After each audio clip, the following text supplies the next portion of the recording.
Well, thanks so much for listening in. We're kicking off another edition of Coach's Corner. This is the second last one. The Pistons only have 2 more weeks left of hockey, and then that's another year in the books. 2 years in the books already for the Pistons, and today we're joined here by Rich Goslin. And feel free to join our conversation anytime. Last week we had a few people, one person call in asking a question about Caden Unger. And if you have a question, feel free to call in. The number is 326-9862. You're welcome to join our conversation at any time during the show, which will be going on for the next 10-15 minutes or so. All right, I'm joined here by Rich Goslin, the head coach of the Steinbach Pistons. Hey, how's it going, Rich? Well, it was going very well after a very good weekend for us. I thought this was a very positive weekend, and with our Fire and Ice banquet that went really well, and the positive energy that our players got from that, I thought that we ended up having a great week. No, it's been an awesome weekend, and the weather's been fantastic. It's Valentine's Day, and maybe a quick question off the ice. You got Valentine's Day plans today, Rich?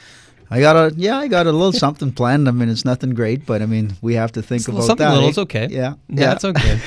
Well, talking about the hockey, you guys have had an awesome weekend, starting with a 3-0 win on Friday, and then a shootout win on Sunday. I don't think it could get more dramatic than that. Talk a little bit about that 3-0 win for your club and the performance of rookie goaltender there, Brendan Eadie. Yeah, I'm very pleased with the way Brandon came in, and then also very pleased with the way we played against Wayway Sekapo, because they've been one of the hottest teams in the league. I think they had something like a 9-1-1 record in the last 11 games. So for us to play the way we did, and for Brandon to come in and give us some good goaltending, we played pretty well in the first 2 periods, and then I thought in the third period they came out really strong, because obviously nobody wants to get beat by the Steinbach Pistons, and they came out and they wanted to make a statement, and we made Brandon Eadie made some key saves for us and kept us in the game, and you know what, we believed that we could win that game, and the guys just did just that. They played hard throughout that game, and it was a big win for us, and obviously it was a big win for Brandon Eadie. First game in the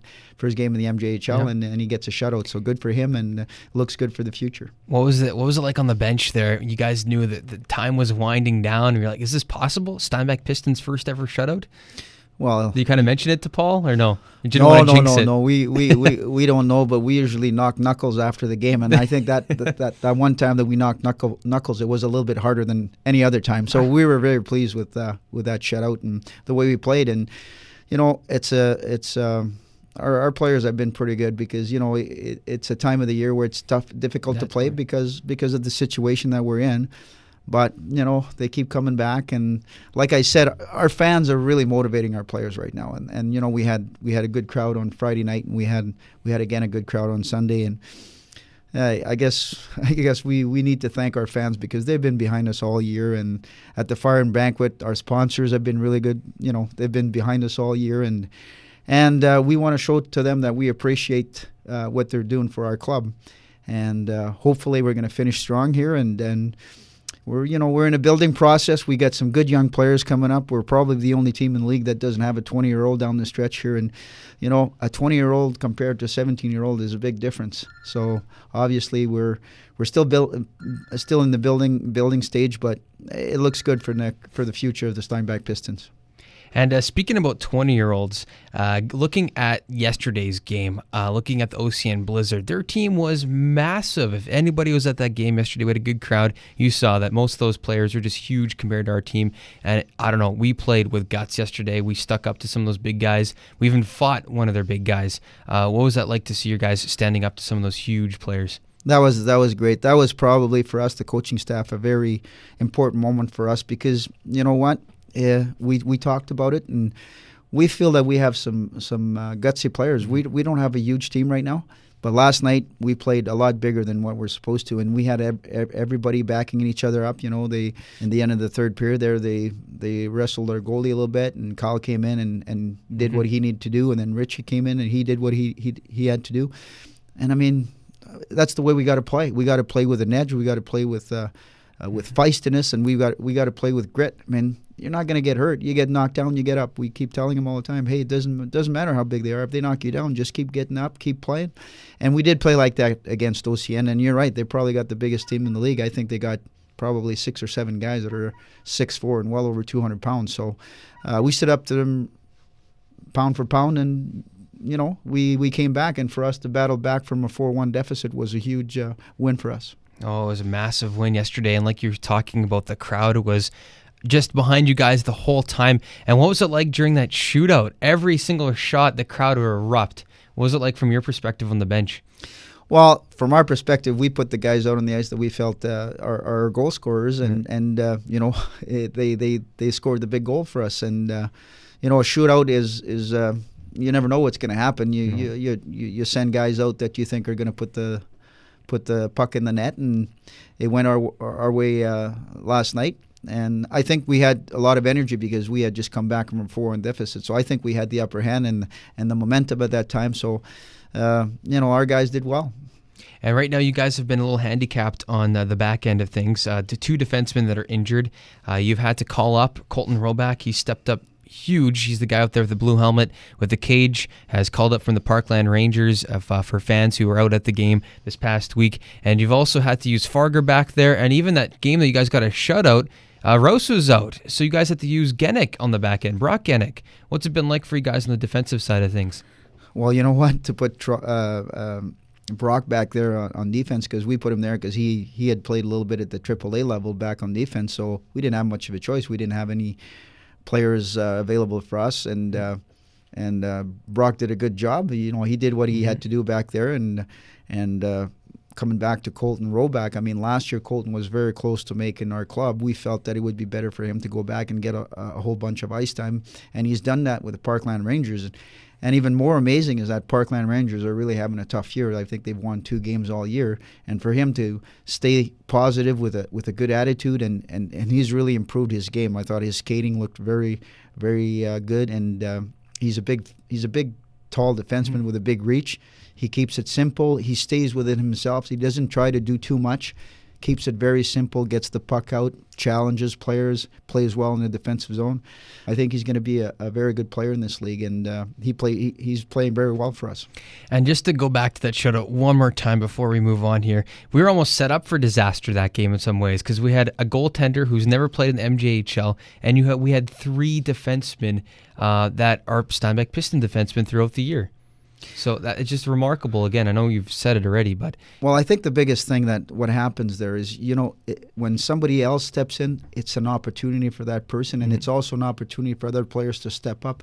And a lot of times that you see that happen, that because there's different players in the lineup, players play a little harder, and actually those guys made us play harder. And Brandon Eady was really good in net. I mean, we were up 2-0, and then we ran into penalty problems in the third period, and he made 2 or 3 huge saves in the third period, which really motivated our guys.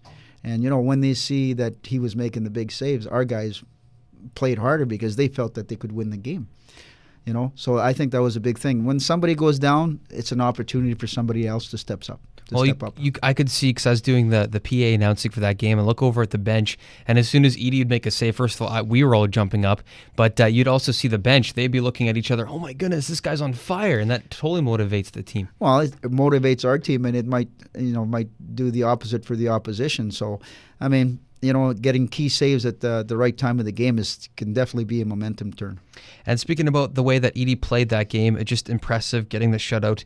Do you think that has pushed our other goalies, and that's maybe why Caden Unger maybe had one of his better games this past week? Well, I think we played pretty well both games, and Caden. Same thing happened to Caden. I mean, we were down 4-1.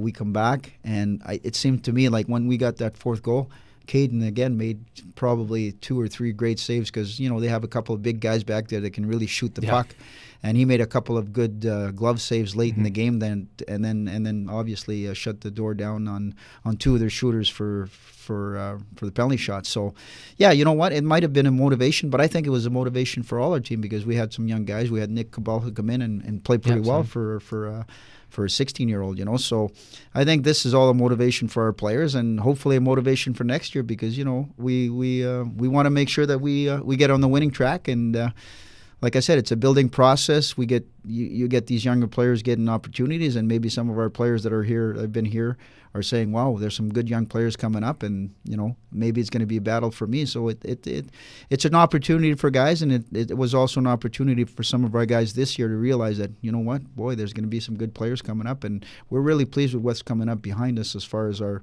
protected list. Yes, the list looks very good. We've traded many players throughout the year to strengthen that list. We'll talk a bit about that. We'll also continue talking with Rich about the Fire and Ice Banquet and just the reaction from the team and the reaction from the coaching staff, and just to see the support out. We'll talk about that. We'll also talk about the Saxon raffle, the big motorbike that still needs to be given away, and that's coming up April the 1st. And then we'll also talk about some of the Pistons that are injured, some of the defensemen, and we'll get an update on that as well. That's all coming up next as we continue talking right here on Coach's Corner. You're listening to the Coach's Corner here on AM 1250 Radio, going right into the second half. The number to join us if you feel like you want to call in, maybe compliment the team on what they've done so far this year. They've surpassed 13 wins. We're at 18 already. Yeah, 5 more than last year, and we still got a few more games left to go, and the team seems to be on fire. Or you could call in and have a question. Maybe you have a question about a certain thing, certain player that's being played, or maybe a certain strategy the team's doing. Feel free to call in 326, or maybe you have a question about the farm system, some of the guys that are going to be coming up. The number 326-9862. All right, we're going to continue on here with the coach, Rich Gosselin, and we're going to talk a little bit about the Fire and Ice Banquet. Another just inspirational evening. Ted Irvin did a fantastic job. And what was it like from your perspective, Rich? Oh, you know what? This last year was very good, but this year was, I thought, was exceptional. Right from the guest speaker, Mr. Irvin, to the food, to the organization. Paul and Shannon Dick and Andrew Penner did a great job organizing. And then you have all the sponsorships that were there helping us out and still giving us more help right at the back with themselves. And had a chance to meet some of the people, and we're very lucky here in Steinbach to have a community that's right behind the Pistons like this. And like I said before, I believe this is going to be a great franchise for a long time. Well, I overheard this. Kim Davies, he's the commissioner for the MJHL. He said that this is one of the best banquets, or the Fire and Ice Banquet is one of the better banquets he's ever been to out of any team in the league. That's probably because he had a couple plates. We just give him more food and then he's happy. Then he says whatever. No, actually, I did talk to him, and he was very pleased with the way everything was handled. And he's also pleased about our franchise. He understands. He knows the people that are here, that are in place, and he knows that everybody's working hard to make this a really good franchise. And obviously he's promoting that because he wants the league to be very successful and to have players move on to the next level and so on. So he's been pretty good to us. And Ted Irvin, one of the things he really said was like he respects you guys a lot, Paul and you, Rich, and to do what you guys are doing, it is a hard job. Rebuilding a team from scratch, and it was kind of cool to hear that message coming from a guy like Ted Irvin. And he also had a really powerful message for the kids, saying that they have to work in the community. They got to be salespeople for their community, and they need to give back at all times because you never know who's watching. And that's been kind of bang on what you guys have been trying to teach all year. That was a great message, and I think that we've done that. I think our players have been pretty good in the community, where they if they have a chance to go and help out, they've been really good with the minor hockey. They've been good in school, and whenever we have a request for them to go out and help out, the kids are always good. Our players have been pretty good in that sense to help out the community, and they're already giving back. But I think the message was very, very strong from Ted Irvin. I really enjoyed his speech, and I really enjoyed what he was the messages that he was sending, not just to our players but to everybody in general. And he was a very good speaker. And going back to the rink now, Denis Bosk, he was Denis Bosk, he was our number 1 draft pick this past year. Nicholas Kobelka was their draft pick last year, and he got a chance to play with the team a couple games ago on our 3-0 shutout. And Denis Bosk was our draft pick this year, and he's out at the Canada Games. Yeah, I just wanted to make sure that we mentioned him because Denis is a hard worker. He's a great skater, and we saw quite a bit of him last year, and that's why we selected him our number 1 player. And he got selected to play on Team Manitoba at the Winter Games, and actually he's playing pretty well. I think he's got for sure 2 points in the first 2 games, so that's good for Denis. Does a guy like that have a chance to maybe crack the roster for next year? Because I was looking at his age, he's like still 15. Yes. He's a very young player, but he looked like he almost blended right in during training camp with guys that are 18. Yes, his strength is his skating. He's a very good skater. He's very quick. And unfortunately, he got sick at the beginning of the year. He missed quite a bit of the season with mononucleosis. So he obviously it took him a little while to come back, because that's very tiring, and he had to take a lot of rest. But he came and practiced with us at Christmas time for a couple of practices, and as far as the speed and the way he skates, he can definitely play. But he's still very young, and he's not a big guy, so we'll have to see what it is. But we know that he's going to be a good player. Speaking about some guys that have been injured, Connor Sisson, he's been injured for a bit. I think it's his shoulder. Yes. And Drew Skerfield's shoulder as well. Yes. Will those guys be back before the end of the year, or are they kind of done for the end of the year, wait till next year? Well, it doesn't look very good for Drew Skerfield. It seems that his injury is a little bit further gone than Connor Sisson. I think Connor Sisson practiced today for the first time. He's not ready for any type of hits, but he's probably going to be a day-by-day basis, and probably won't be dressing tomorrow, but it could be a possibility for Saturday's game. And one guy that's really impressed, I know a lot of fans, Dylan Dach. He picks up the puck. He skates right through the neutral zone with speed. He makes a quick move, and all of a sudden he's bought himself some space, and he gets shots on net, and he picks up the rebounds and almost scores every single time he touches the puck. This guy has been pretty phenomenal for us this year. He's been a nice addition since Tanner Harms has left. Is there any kind of way that the team could keep a guy like this? Because I know his contract says he goes to Winkler at the end of the year. Well, or do you tell Dylan to play some bad games so Winkler doesn't want him? Well, I think the thing with that, I mean, we needed some players, and he was available, and they didn't want to trade him. They felt that he had some potential, so we agreed to on a loan with him to come back and finish the season with us. And obviously, Dylan, everybody knows that he's got some skills. He's very quick and he's very fast. And you know what? Speed kills, as they say. And he's got that type of speed. And he's also got very good hands. He can shoot the puck. He does a lot of things pretty well. And basically, I mean, if Dylan really wants to stay in Steinbach, I mean, how are they going to force him to play there? So, I mean, that's something that we'll have to see and we'll have to talk about. It's very difficult at this point, but we'll have to see what happens in the offseason. And talking with Dylan a little bit after one of the games, he said that you guys kind of set some goals out. I think that was 5 games ago. I think it was on the amount of wins or certain goals that you guys wanted to do before the year was out. How are those goals going? Have you guys reached them? Are you almost there? Well, we didn't have a very good January month, and we felt it was important for us to set some goals for February. And, we kind of let the players decide what those goals were going to be. We wanted to set realistic goals, and we wanted to make sure that we had something to work for the rest of the month. And, the guys came up with some goals that were pretty realistic. Right now, we're 2 games away from those goals, and 2 games would give us 20 wins, which would be not a great season, but a better season than last year. And we just felt that with these goals, it would be important. I had set forward 4 or 5 different things that we needed to talk about, that we needed to accomplish to make these goals realistic. And you know what? So far, the team has responded pretty well, and I think that we're going to be able to get to those goals. And do you guys feel like you guys have warranted a lot more respect around the league this year compared to last year? You know what? I remember the first time that I went to the draft before the last year's season. I didn't know much about the league or the players or the coaches and the managers, and I remember walking into the PAW where we went to that team meeting, and I felt that we had no respect there. I felt it at that time. But it's a completely different story. And right now, I got to tell you, I feel that we not only have respect as far as a team, but we also have respect as far as an organization.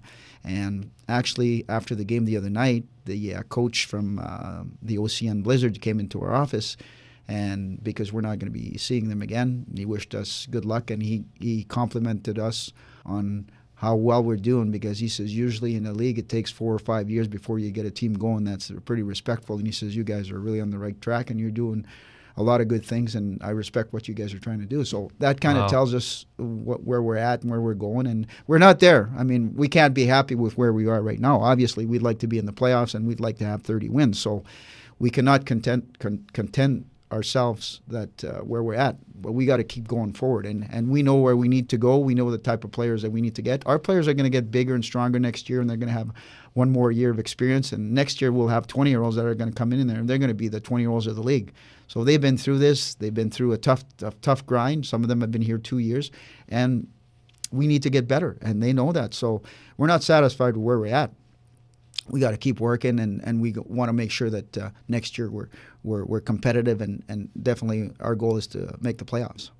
Perfect. Well, that's also nice to hear from getting a lot more respect, and I think it's good that the fans hear that too, that it does take a long time, and these coaches are surprised that we're doing as good as we're doing already.